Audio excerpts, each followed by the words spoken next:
Hello future चैम्स, कैसे हो आप सभी। आई होप कि आप लोग मस्त होंगे और अपनी पढ़ाई मस्त तरीके से कर रहे होंगे। तो बेटा आज हम फिर से एक नया टॉपिक आपके सामने लेकर आए हैं और ये टॉपिक बेटा आपके न्यू चैप्टर से बायोलॉजी के और इन्वायरमेंट से लिया गया है, जिसमें हम बात करेंगे बेटा different kinds of the ecosystem के बारे में और बायोटिक एबायोटिक जो आपके क्रिएटर्स हैं उनके बारे में, लिविंग ऑर्गेन्स के बारे में कि किस प्रकार से उनके बीच में जो है आपका इंटरेक्शन देखने को मिलता है, और साथ ही साथ बायोलॉजिकल कम्युनिटीज क्या होती हैं, ट्रॉफिक्स लेवल्स क्या होते हैं, एनर्जी फ्लो क्या होता है। बेटा कई सारे इंटरेस्टिंग टॉपिक्स जो है इस आपके चैप्टर में दिए गए हैं, जिससे पेपर में लगातार जो है आपके डिफरेंट काइंड्स ऑफ क्वेश्चंस पूछे जा रहे हैं।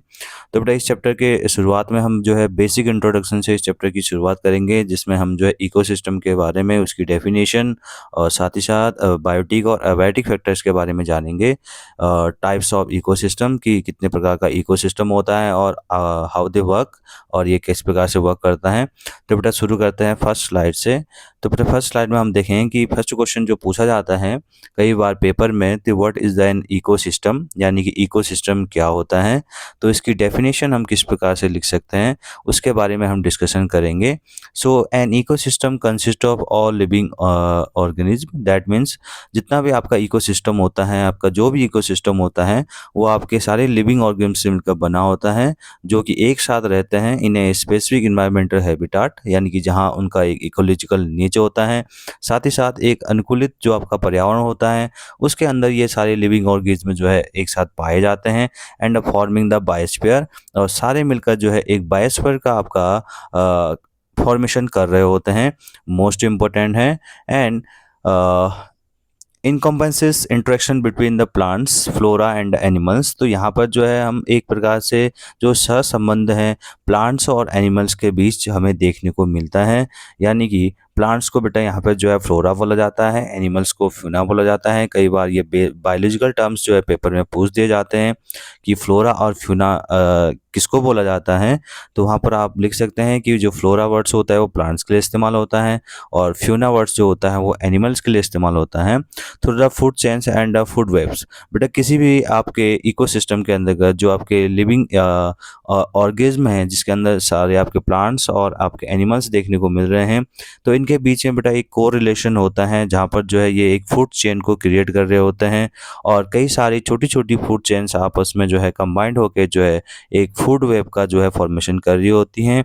फूड चेन को बेटा हम खाद्य श्रृंखला के नाम से जानते हैं और फूड वेब को जो है हम खाद्य जाल के रूप में जानते हैं। तो यहाँ पर जितने भी आपके लिविंग क्रिएचर्स हैं वो आपस में इंटरेक्शन कर रहे हैं और छोटी छोटी फूड चेन का फॉर्मेशन कर रहे हैं, और ये फूड चेन्स आपस में कंबाइंड होकर जो है फूड वेब का फॉर्मेशन कर रही हैं। तो मोस्ट इंपॉर्टेंट है बेटा, ये सारे क्वेश्चन पूछे जाते हैं पेपर में। नेक्स्ट हम बात करें बेटा, represents a collection of the organism interacting with the crucial environmental factors like water and air. तो बेटा यहाँ पर जितने भी लिविंग ऑर्गेनिज्म हैं जो कि एक इकोसिस्टम को क्रिएट कर रहे हैं, वो सारे सारे आपके इन्वायरमेंटल फैक्टर्स जैसे आपके वाटर, एयर्स, इन सभी जो आपके बायोटिक और एबायोटिक जो फैक्टर्स होते हैं इनके साथ डायरेक्टली इंटरेक्ट कर रहे होते हैं, और इन्हीं की वजह से जो बेटा एक इकोसिस्टम जो है प्रॉपर तरीके से रन कर पा रहा होता है। तो बेटा इकोसिस्टम को समझने के लिए हमें सबसे पहले बायोटिक और एबायोटिक फैक्टर्स को समझना पड़ेगा कि बायोटिक और एबायोटिक फैक्टर्स जो है किस प्रकार से जो है किसी भी लिविंग ऑर्गेनिज्म के इकोलॉजिकल नीड्स पे जो है अपना प्रभाव डालते हैं। Most important. तो बेटा नेक्स्ट हम बात करें टाइप्स ऑफ इकोसिस्टम की। तो पेपर में कई बार पूछा जाता है कि इस इकोसिस्टम के टाइप्स क्या हैं। तो बेटा इकोसिस्टम जो होता है बेटा टू टाइप का होता है। First one is the natural ecosystem and second one is the artificial ecosystem. तो बेटा what is the difference between the natural ecosystem and artificial ecosystem, ये क्वेश्चन भी पेपर में कई बार पूछा गया है। तो इनके बीच में हम किस प्रकार से डिफरेंस जो है आपका देखते हैं उसके बारे में हम डिस्कशन करेंगे। तो सबसे पहले हम बात करेंगे नेचुरल इकोसिस्टम की। तो बेटा नेचुरल इकोसिस्टम जो होता है आपका self sustaining and natural communities formed entirely by the natures such as the pristine forest, deserts, grasslands, mountains, ponds, lakes, rivers and deep oceans. Most important है, यानी कि नेचुरल इकोसिस्टम बेटा आपका आर्टिफिशियल इसको हम नहीं कहते कहते हैं, यानी कि ये प्रकृति के द्वारा बनाया गया सेल्फ सस्टेनिंग होता है बेटा, जो खुद डिस्ट्रॉय होता है और खुद आपका उत्पन्न हो जाता है। और इसमें सारी की सारी जितनी भी चीज़ें होती हैं वो नेचर के द्वारा क्रिएट की जाती हैं, जिसमें आपके फॉरेस्ट इकोसिस्टम आता है, डेजर्ट इकोसिस्टम आता है, ग्रासलैंड इकोसिस्टम आता है, माउंटेन्स इकोसिस्टम आता है, पॉन्ड्स इकोसिस्टम आता है, lakes ecosystem, rivers and deep oceans. ये जितने भी इकोसिस्टम है बेटा ये नेचर के द्वारा क्रिएट किए जाते हैं। ये सेल्फ सस्टेनिंग होते हैं। इनके अंदर जो है बायोटिक और एबायोटिक फैक्टर्स जो है आपस में जो है बिल्कुल कोऑर्डिनेट तरीके से जो है वर्क कर रहे होते हैं। उनका प्रभाव जो है लिविंग ऑर्गेनिज्म के ऊपर काफ़ी देखने को मिलता है।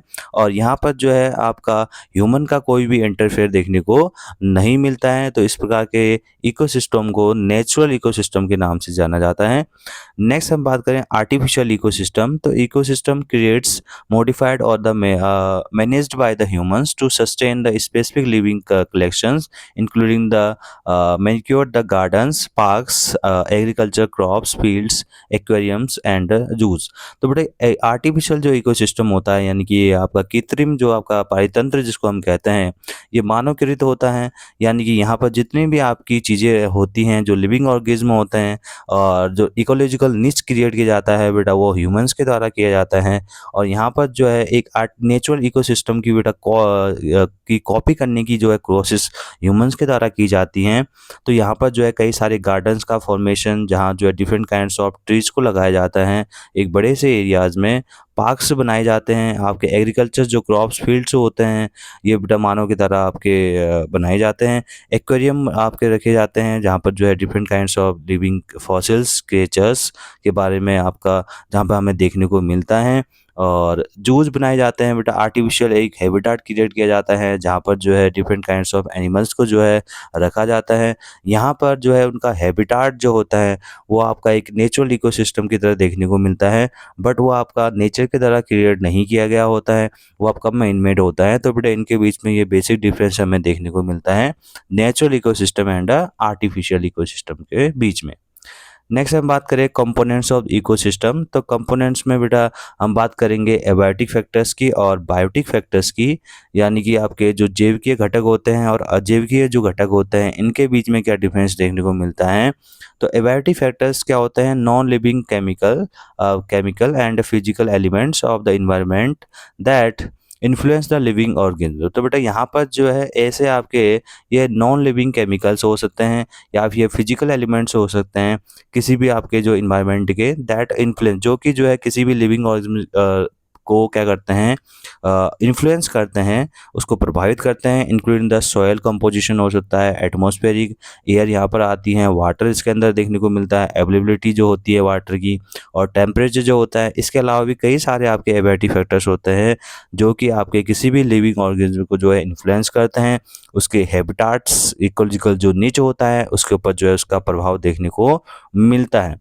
तो एबायोटिक फैक्टर के अंदर नॉन लिविंग चीज़ें आती हैं जो कि जो है जो कि नॉन लिविंग थिंग्स जो होती हैं लिविंग थिंग्स के साथ जो है कोऑर्डिनेट फॉर्म में देखने को मिलती है, या फिर लिविंग ऑर्गेनिज्म जो है इन फैक्टर्स पे क्या करता है, डिपेंड करता है। Most important. नेक्स्ट हम बात करें बायोटिक फैक्टर्स की।